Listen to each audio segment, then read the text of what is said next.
Shalom teman-teman sekalian yang dikasihi dalam Tuhan kita Yesus Kristus. Baik lagi dalam video kali ini kita akan sama-sama belajar pendidikan agama Kristen. Dan untuk kesempatan video kali ini kita akan membahas dalam kelas 8 SMP. Sebelum itu mari kita satu dalam doa. Terima kasih Tuhan atas kesempatan pada hari ini kami akan belajar tentang pendidikan agama Kristen. Sertai kami dari awal hingga akhir pelajaran ini sehingga kami dapat mengerti apa yang kami pelajari. Inilah doa dan permohonan kami Tuhan, kami berdoa dalam nama Yesus Kristus. Amin.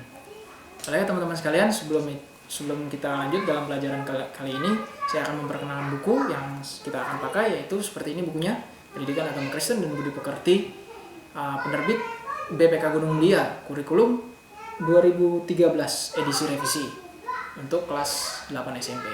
Seperti ini bukunya teman-teman ya. Baiklah teman-teman, kita akan memulai kita pada pelajaran kita pada kali ini, hari ini, yaitu di bab 2, yaitu temanya adalah iman di dalam Kristus. Sebelumnya kita akan membaca Alkitab, yaitu landasan dalam bab ini, yaitu di Ibrani pasal 12. Ibrani pasal 12 ayat 1-2. Ibrani pasal 12 ayat 1-2. Karena kita mempunyai banyak saksi bagaikan awan yang mengelilingi kita, marilah kita menanggalkan semua beban dan dosa yang begitu merintangi kita dan berlomba dengan tekun dalam perlombaan yang diwajibkan bagi kita.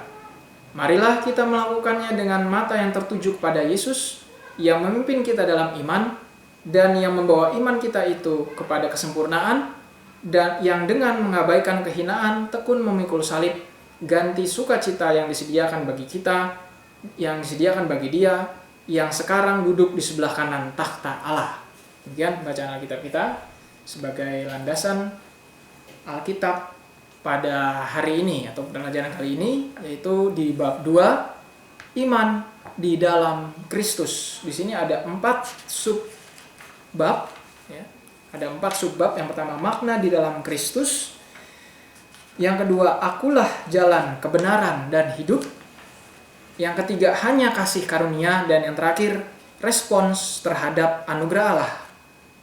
Kalau bab sebelumnya di bab 1 kita berbicara tentang apa itu iman, di dalam bab 2 ini seperti kelanjutannya gitu teman-teman ya. Kelanjutannya dari bab 1 yaitu iman di dalam Kristus. Jadi kalau misalnya di bab 1 itu kita sudah mengerti tentang pengertian iman dalam bahasa Ibrani maupun dalam bahasa Yunani. Nah, di dalam bab 2 ini kita akan menekankan bersama-sama atau mempelajari bersama-sama apa itu iman di dalam Kristus. Jadi kalau misalnya iman itu sendiri kita sudah mengetahuinya, lalu sekarang iman di dalam Kristus. Nah, di sini di awal pelajaran kita di bab subbab yang pertama, makna di dalam Kristus. Di sini makna di dalam Kristus itu kita akan bahas ya teman-teman. Orang yang hidup di dalam dosa masih terikat dengan roh jahat dan kedagingan sehingga tidak dapat melakukan kehendak Bapa di sorga. Kecenderungannya adalah memberontak pada Allah yang ditunjukkan melalui perilaku atau pola hidupnya. Tetapi orang yang berada di dalam Kristus akan hidup menurut roh dan melakukan apa yang dikehendaki Allah. Gitu ya. Jadi sekali lagi, orang yang berada di dalam Kristus, tadi kan makna di dalam Kristus ya, maksudnya adalah di dalam Kristus akan hidup menurut roh dan melakukan apa yang dikehendaki Allah. Itu sebabnya tinggal di dalam Kristus berarti beriman di dalam Kristus dan hidup dengan melakukan apa yang dikehendaki Kristus. Yang beriman pada Kristus, yang dikehendaki Kristus, dan keadaan yang membebaskan seorang dari penghukuman kekal. Jadi artinya makna di dalam Kristus ini bukan berarti kita menjadi orang Kristen saja ya, tetapi lebih dari itu. Menjadi orang Kristen benar, tetapi maksudnya di dalam Kristus itu adalah kita harus hidup sesuai dengan apa yang Yesus ajarkan, apa yang Yesus teladankan bagi kita. Nah, itulah makna di dalam Kristus. Kehidupan yang merespons inisiatif Allah untuk mengembalikan manusia pada rencana Allah semula, yaitu keselamatan dan kehidupan kekal bersama Allah di sorga dengan ketaatan dan penyerahan diri seutuhnya hanya pada Kristus. Jadi Rasul Yohanes juga menggunakan istilah percaya kepada untuk menggambarkan hubungan orang percaya dengan Kristus yang dipercayai. Jadi teman-teman sekalian yang dikasih dalam Tuhan kita Yesus Kristus, makna iman di dalam Kristus yaitu membuang semua kepercayaan kepada sumber-sumber kekuatan diri sendiri tanpa syarat kepada rahmat Allah, mengikatkan seluruh kepercayaan kepada karya Kristus yang seutuhnya demi keselamatan, dan kepada kekuasaan Roh Kudus demi kekuatan sehari-hari.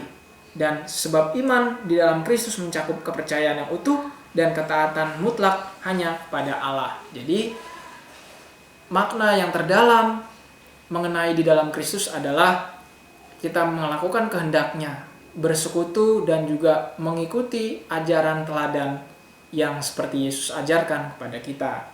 Lalu di sini ada subbab yang lain juga, yaitu akulah jalan kebenaran dan hidup. Di sini Tuhan Yesus dalam firman Tuhan atau dalam Alkitab juga digambarkan sebagai akulah atau Yesuslah itu jalan kebenaran dan hidup.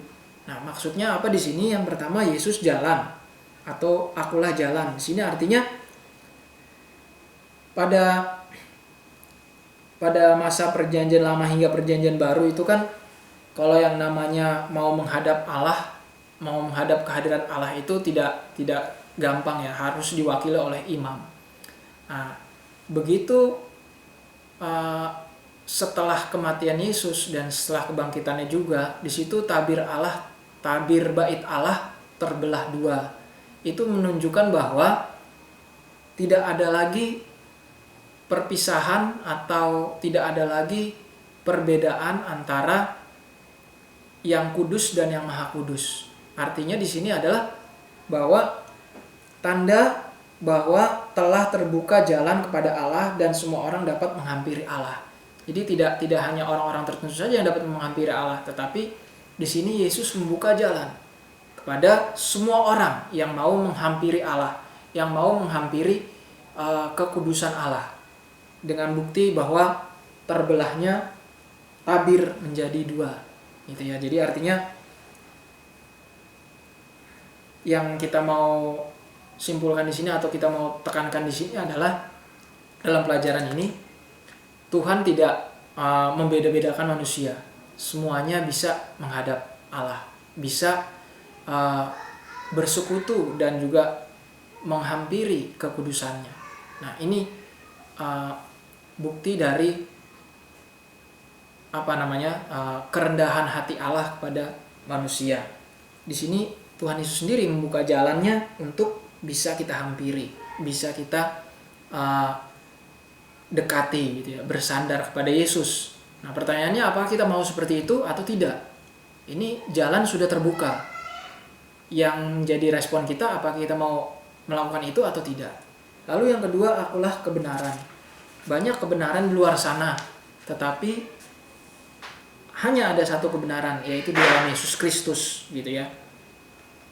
Seperti di sini dibilang, ia mengajarkan kebenaran, ia melakukannya, dan ia sendiri kebenaran itu. Padanya tidak ada dosa, dan Yesus satu-satunya yang benar, sehingga ia dapat menjadi penebus manusia yang berdosa. Jadi Tuhan Yesus adalah sang kebenaran itu sendiri. Kalau misalnya kita lihat cerita tentang Pontius Pilatus, dia juga menanyakan apakah kebenaran itu, gitu ya.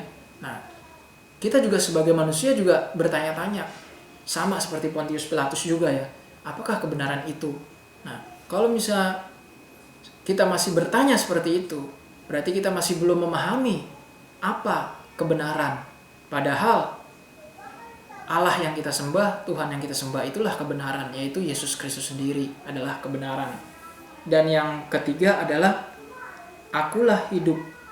Di sini kalimat Yesus akulah hidup, atau dalam Alkitab dibilang akulah hidup, mengandung makna yang lebih dalam lagi. Yesus tidak hanya hidup sebagaimana manusia lainnya, tetapi lebih dari itu, maut sekalipun tidak dapat menguasai.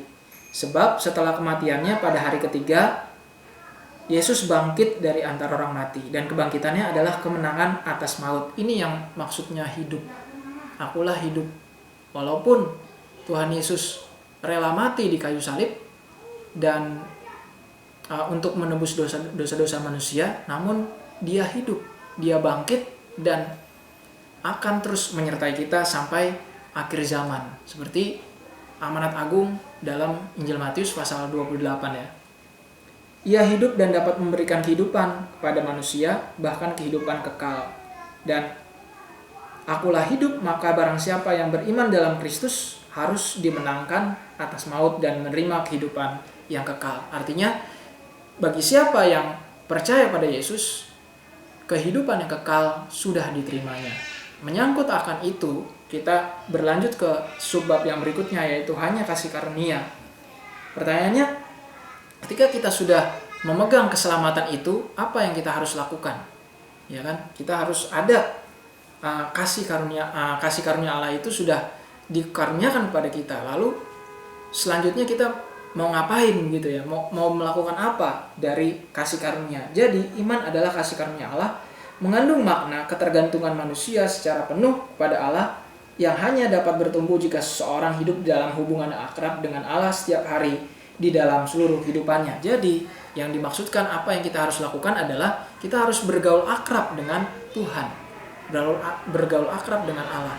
Karena kalau misalnya kita berdoa, berapa kali dalam sehari kita berdoa misalnya, dan juga berapa kali dalam sehari kita membaca Alkitab, membaca tentang kebenaran firman-Nya, itu juga menunjukkan bahwa bukti kita dari melakukan suatu hubungan yang akrab dengan Allah.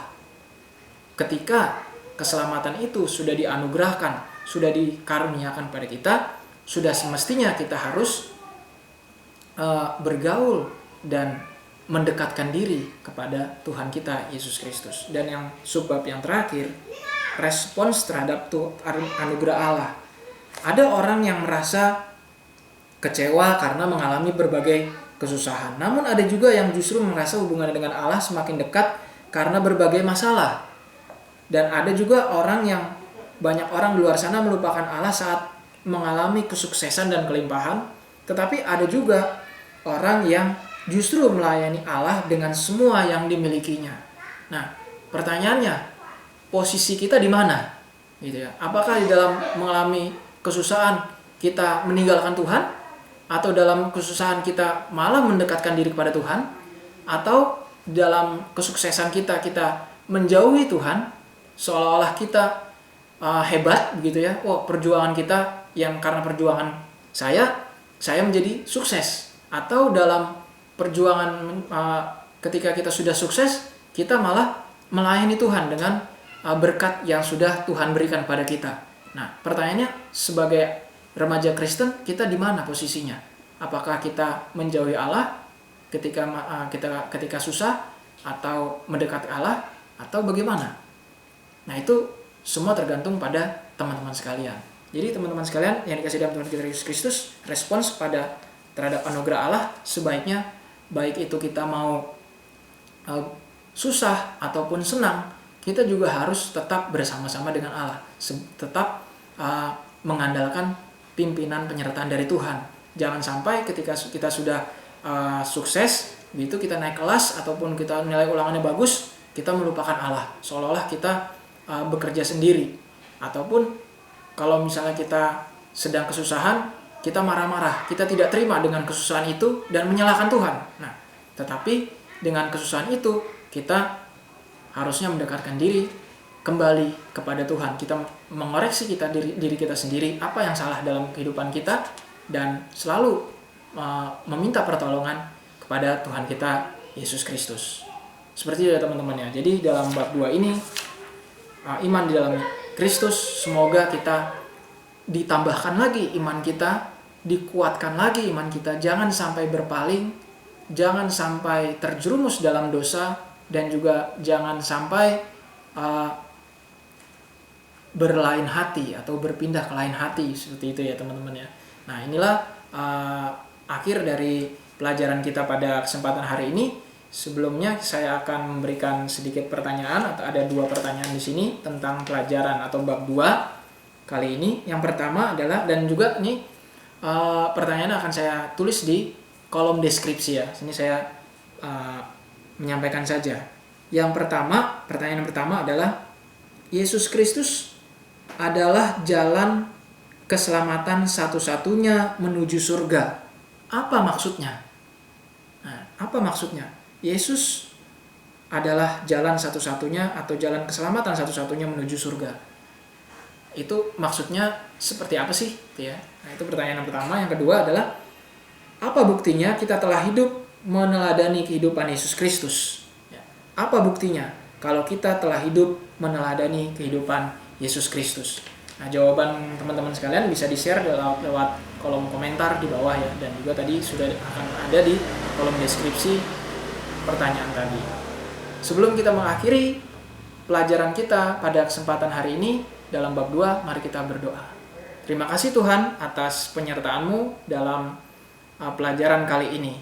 Semoga apa yang kami dapat pahami tentang iman dalam Kristus dapat juga kami boleh pahami dan cermati dengan baik, sehingga kami dapat bertumbuh dengan dalam iman hanya melalui Yesus Kristus saja. Inilah doa permohonan kami Tuhan, kami berdoa dalam nama Yesus Kristus. Amin. Baiklah teman-teman sekalian yang kasih dalam Tuhan kita Yesus Kristus, demikian video kali ini dalam bab 2, iman dalam Yesus Kristus.